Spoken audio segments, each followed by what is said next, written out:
Episode 1. Chapter 3 Search. Now I'm going to teach you a technique. The old man said. Unlike before, his mouth didn't move at all, and the sound went directly into Niss' brain. This is called telepathy. No need to speak, communicate directly with the mind.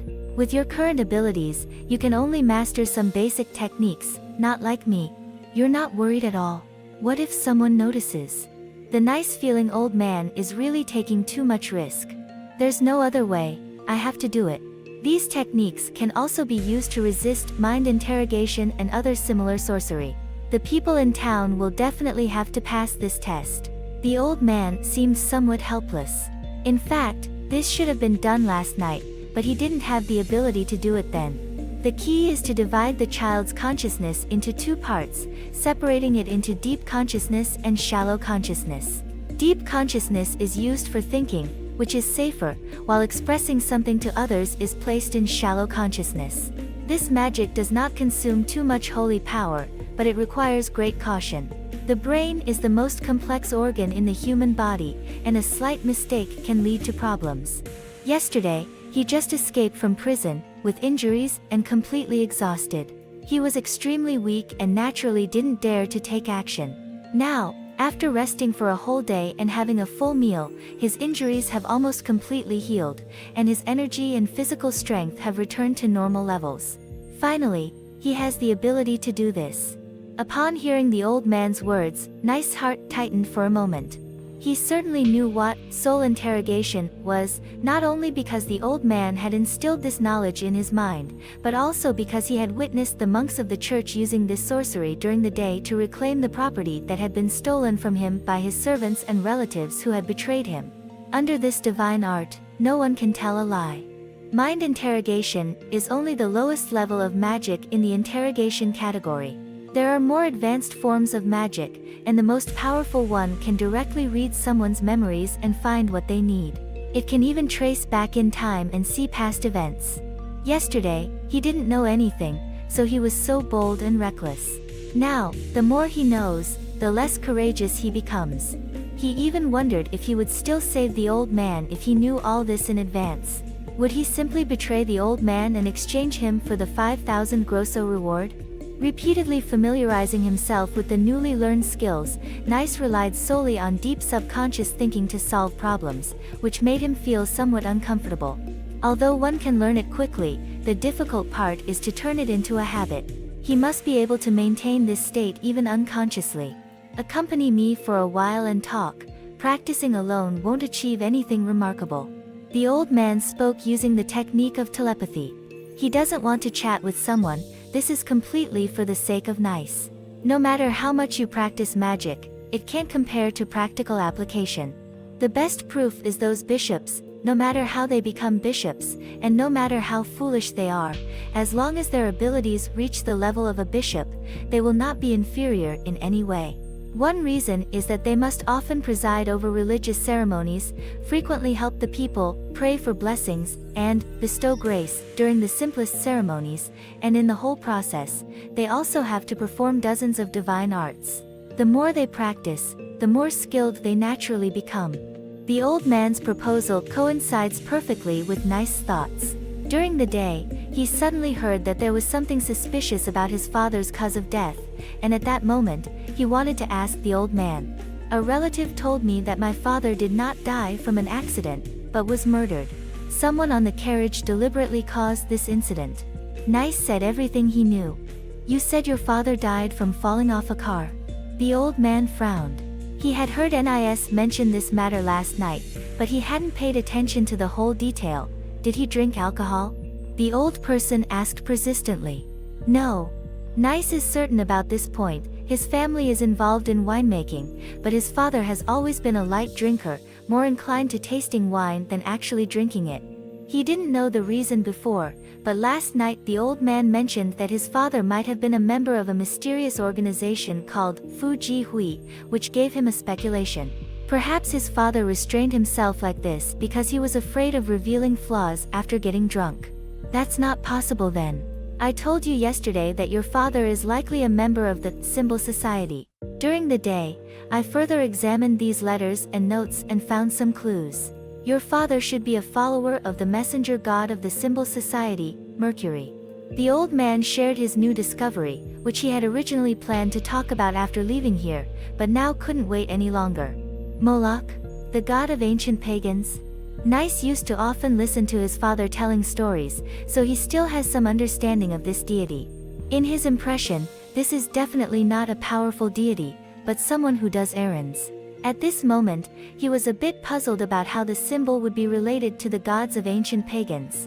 The old man knew the young one's confusion and had to explain a few words. The predecessor of the symbol society was the Temple of 10,000 Gods. In ancient times, people had various beliefs, but when the belief in God dominated everything, the gods of other pantheons became pagan deities. Those who believed in them were labeled as heretics. In order to survive, these heretics went underground.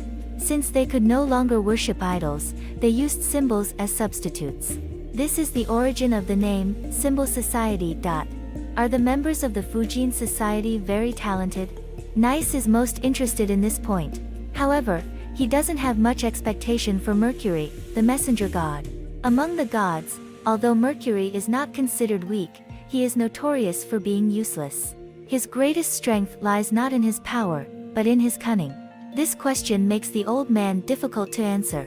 As early as 8 centuries ago, when the Temple of 10,000 Gods was still in existence, the Fumark Society had already gone underground and became difficult to find.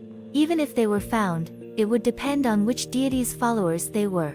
Followers of deities like the god of love or the god of forge could generally be disregarded, but encountering followers of the god of war, the goddess of wisdom and war, or the sun god would definitely result in a tough battle. As for the followers of the messenger god Mercury, it can be said that the slipperiest individuals in the Fumark Society are these people. Their combat strength is not weak, but they are not particularly formidable either. What gives people a headache is their expertise in stealth and escape. The final reason that made it difficult for the old man to answer was that the Knights Templar had never had any dealings with the Order of the Sign, and he would not speak about something he didn't know. After thinking for a while, he could only speak about some theoretical things. It's hard to say. The Symbol Association cannot openly preach, so they cannot gain faith power, and therefore cannot transform into holy power. This is their weakness. However, most members of the Fujian Association are of bloodline descent, and the gods have bestowed upon them special talents. I think their strength should not be far behind, otherwise they would not have survived until today. They would have been eradicated by the church long ago. Nis reminisced about his father. In his memory, his father seemed not very strong. As a lord, when war broke out, he was supposed to be conscripted, but his family was wealthy, and every time his father would pay money to replace military service, they didn't even have private soldiers at home. Seeing Niss in a daze, the old man pointed out what he found suspicious. Mercury is the god of messengers, as well as the protector of merchants and thieves. His followers are mostly agile, quick in their movements, and skilled in dodging and running. It might not be easy to trip them up. I'm afraid. What if the axle of the car is intentionally sawed off? Niss deliberately mentioned this key point. That's not possible either. I can tell you this, even if the priest in your town were to experience the same accident, there wouldn't be much of a problem. The power of magic is definitely much greater than you can imagine. The elderly person is very confused. You see, those who know the symbols should also be considered as divine personnel. Even if divine personnel may not have much combat power, they are more likely to survive than others solely based on their strong survival abilities. In the prison of the religious tribunal, an old man in the twilight of his life managed to survive, while many younger and stronger individuals have already perished. This alone is sufficient evidence. But my father is indeed dead. When Niss said this, his whole body trembled slightly. In fact, he had already thought of a possibility. The old man thought of the possibility earlier than Niss. There must be something fishy about this. He must have made some enemies, most likely the kind that is not to be seen. Otherwise, there would be no need to resort to such methods. He could just report directly to the religious tribunal. Is it also done by members of the Fujin Society? The only enemy that Niss can think of at this moment is this mysterious organization. Any organization, without a doubt, has internal conflicts, let alone the Fuji society, which is originally a gathering of followers of ancient gods. Many of these ancient deities had hostile relationships to begin with, so the relationships among the members of the Fuji society are extremely complex. The old person obviously also thought of this. It is also not ruled out that other people are involved. There are still many forces in this world that are not tolerated by the church, and there are also many enemies of the symbol association. The latter half of his sentence is just an addition. In his opinion, the possibility is not very high. The symbols have been lurking for more than 6 centuries, and the grudges were formed more than 6 centuries ago. Some of those enemies have already disappeared, while others have long forgotten their initial grievances. Can you tell me more about these forces? Niss vowed to investigate this matter thoroughly, and the only person he could rely on was the old man in front of him. I don't know much, but the enemies of the Templar Knights have always been the Saracens. The mysterious organization known as the Order of the Sigil will definitely not be a problem for us, and we are not interested in causing trouble with them. It is the religious tribunal that deals with the Order of the Sigil, and only they have the most understanding of it. The old man was not making excuses, he was speaking the truth. Upon hearing the religious tribunal, Nice's face did not turn as pale as before, but his expression seemed somewhat unnatural.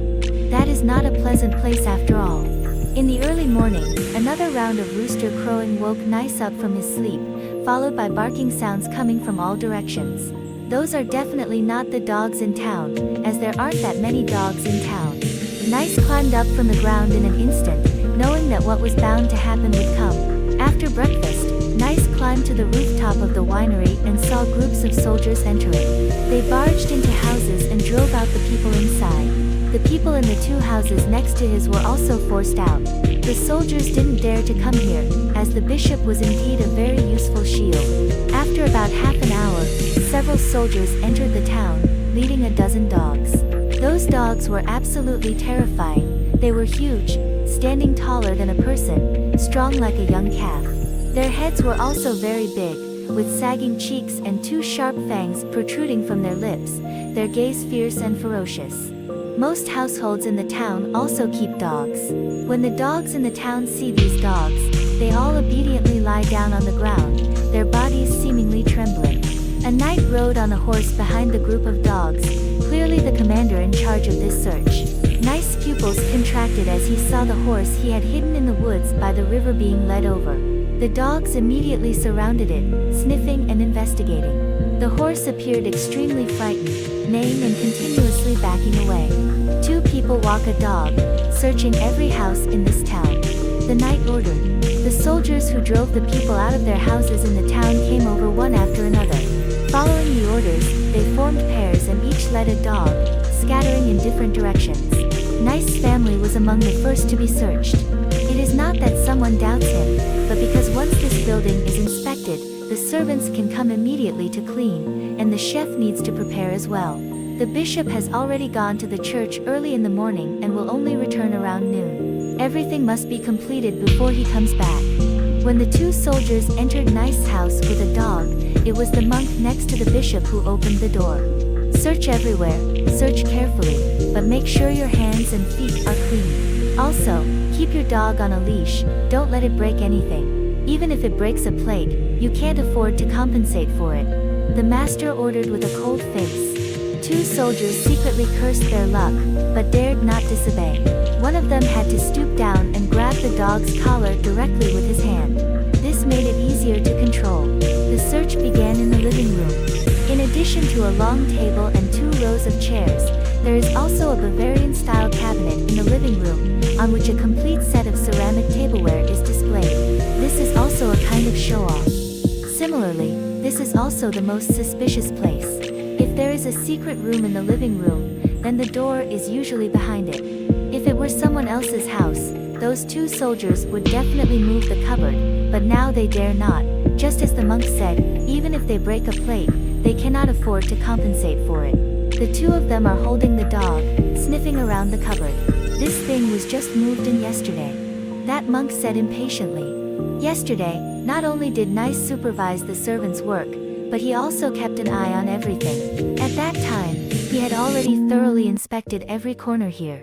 In case any remnants of the Templar Knights were hiding in this building and suddenly emerged at night to kidnap the bishop, he would definitely be in big trouble. That's why he conducted a very careful inspection. It is precisely because he has already checked repeatedly that the monk feels extremely displeased with the search again. This is simply a lack of trust in him. The two soldiers did not know the reason behind it, but they could also sense the impatience of the monk. They did not dare to offend the monk, so they walked their dog around the living room.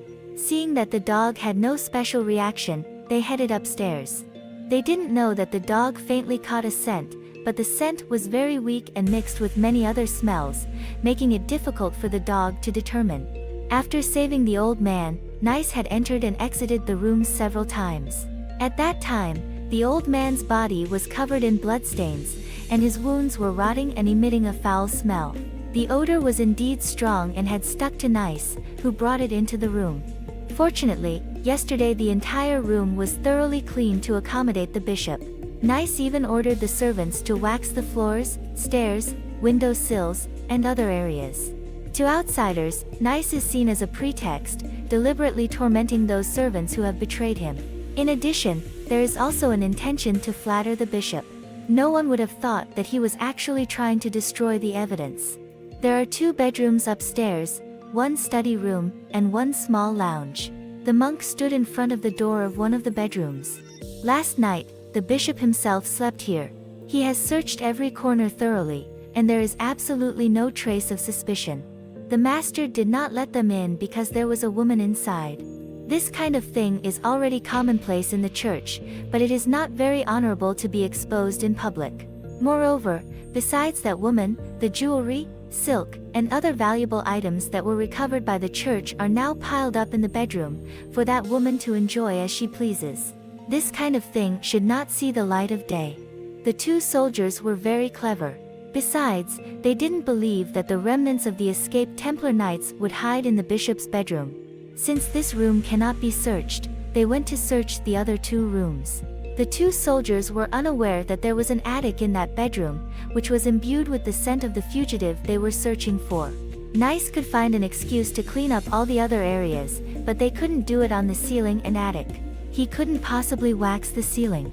The master knew about the existence of the attic, but this simple secret room could not escape the scrutiny of magic. He went up to inspect it and didn't find anything suspicious. As for the existence of such a secret room, there is nothing strange about it. As long as a family has a little money, they will build a secret room to store valuable items or important things. Moreover, in his opinion, this attic is not even considered hidden. The only possible exposed area has been disguised, so there is no problem with the other areas. After saving the old man, Niss only went to the attic once, passing through the kitchen, the living room, the stairs, and that bedroom. He never went to the other areas. Inside the house, there was nothing to be found. 2 soldiers led a dog through the kitchen door into the yard, where there were only a stable and a brewery. The stable is no longer as empty as before, with 4 horses and a carriage added. The dog rushed into the stable, sniffed around the carriage, and then barked wildly. It had caught the scent it was looking for, which was present on all 4 horses and the carriage. The 4 horses felt uneasy when they saw such a big dog approaching, and now they were even more panicked, kicking and barking in confusion. Retreat, retreat, retreat. The soldier holding the dog desperately tried to pull it away. Before he could pull the dog far, he saw the monk who had been inside the house running over angrily. He didn't say a word, just glared angrily at the 2 soldiers with a stern face. 2 soldiers have been made hypersensitive. They didn't pay any attention to the dog's reaction at all, thinking that it was the 4 horses that caused the dog's aggression. By this time, they had no intention of continuing the investigation. After all, there was no secret to be found in this stable. Above them was just a roof with visible cracks everywhere, allowing sunlight to shine through. Below, there was only a trough for horses and a few pillars. Inside the trough, there were some black beans, and not even a stack of hay. The only thing that could hide a person was that carriage. The 2 soldiers naturally knew whose carriage it was, and it was impossible for the fugitive to hide inside. Now, only the brewery remains to be searched. As soon as I entered the workshop, I was hit by a strong smell of distiller's grains. The dog immediately sneezed. For their sensitive sense of smell, this intense odor made them feel suffocated. This dog, which has almost lost its sense of smell, sniffed around aimlessly inside the brewery. No matter how hard it tried, its nose was filled with that strong odor. The old man had already stood up and was waiting there respectfully. Niss also climbed down from the roof. The two soldiers have now learned their lesson and simply ignore Niss and the old man. Yesterday, in order to recover stolen goods, the bishop directly ordered them to apprehend the suspects, so they have heard about this family's situation. The little one is sleeping here, obviously to make room for the bishop. As for the old man next to him, he is one of the few loyal servants by the little one's side. Two people were walking their dog inside a winery, and they even chased the dog into the fermentation tank. The smell inside the fermentation tank was even stronger, and the poor dog had a really bad time. When it came out of the fermentation tank, its nose had completely lost its function. After one lap, naturally there was no gain. The dog was eventually led to the front of Niss and the old man. The little guy was a bit nervous, but no one doubted him. Even an adult would definitely feel a chill seeing such a big dog standing in front of them. The dog sniffed hard, but unfortunately couldn't smell anything. Not to mention that its nose had long been desensitized by the fumes. Even if it hadn't, Niss and the old man had slept in this place for 2 consecutive nights, and the smell of alcohol had already seeped into their skin, covering up all other smells. Any findings? In the living room of the Niss family, the bishop sat in the central seat, tearing apart the fat chicken on the plate in front of him with his hands, dipping it in bread and stuffing it into his mouth. He spoke neither fast nor slow, apparently not very concerned about the outcome. Yes, the entire town has been thoroughly searched several times, and some suspicious places have even been dug up, but still, there has been no gain. The responsible investigative knight reported that he had no intention of eating or drinking at all. Although they appear to be together, they are actually divided into 2 factions. After all, the Templar Knights are the military force of the church. Except for Pope Clement and his close associates, no one else wants to push too hard. So this time, although many people were sent by the church, their positions were high, but they all had a perfunctory attitude. And those few knights are the king's subordinates. They are determined to capture and bring to justice the remnants of the Templar Knights. Have all the people in town been asked? The bishop turned to the 2 high-ranking priests and asked, "Have you both asked already?" Similarly, there was no discovery. On the night before last, many of them did leave the town, but it was to search for fugitives and prison raiders for a reward. A priest said, "Have all the nearby manors been searched?" The bishop continued to ask, "We have investigated, but we haven't found any clues. However, there is one estate that is very chaotic. The owner of that estate has just passed away, and all the residents are his relatives. Surprisingly, the servants living in the estate do not even know each other." The priest continued, knowing the bishop's intention, as the people in the church have always been good at cooperating. "Is it possible that a fugitive took advantage of the chaos in the estate, secretly switched horses, and escaped our pursuit, which is why there is a Templar Knight's horse wandering near the town?" The bishop turned his head to look at those knights. "Of course, this is just my speculation, and it could also be wrong. This is definitely a plausible reason, not only explaining why the warhorse was abandoned, but also why the town was searched thoroughly and yet no remnants of the Templar Knights were found. More importantly, this reason can allow everyone here to escape. Since the fugitive has already escaped, no matter how carefully they search, they won't find anything, so naturally no one needs to take responsibility for making a wasted trip. Is the matter resolved like this?" A knight asked in confusion, and the other knights looked at each other. They are not stupid. It is obvious that the group of people across are just going through the motions. They know that this is not right. The problem is, if they refuse to do so, they must find the fugitive and take on all the responsibility. If doing so can bring great benefits, then it's fine. Unfortunately, capturing just one fugitive is hardly considered a significant achievement. The bishop doesn't care about these stubborn and indecisive people. Of course it hasn't been resolved, that's why we need to stay here for a while longer," he said gently. He indeed does not intend to leave too soon, as he is going to preside over the initiation ceremony in Niss. The important thing, of course, is not the initiation ceremony itself, but what happens after the initiation, where the little guy will donate all his property to the church. The person in charge of counting the assets will surely benefit greatly from it. Those who caused the remnants of the Templar Knights to flee must pay the price for it. I have also heard that they resorted to illegal means in an attempt to seize the inheritance rights of an unfortunate child, even going so far as to destroy the child's birth certificate and baptismal records. This is truly a heinous crime. Another priest said through gritted teeth, as if he too had personal pain. However, everyone understands that this is also a pretext. On one hand, it is to find a scapegoat for the failed search, and on the other hand, it is also to gain greater benefits. These two charges are not minor. It goes without saying that assisting the remnants of the Templar Knights to escape is a serious offense. As for Niss, being a nobleman and plotting to seize the property and territory of nobles, this is also a grave crime that could lead to the gallows. With these two hats, they can definitely squeeze oil out of stones using their methods. This time, no one opposed anymore. Even those few knights have approved the bishop's proposal, as they are actually unwilling to go to war with the Templar Knights. They have had dealings with them before and naturally know how formidable the Templar Knights are.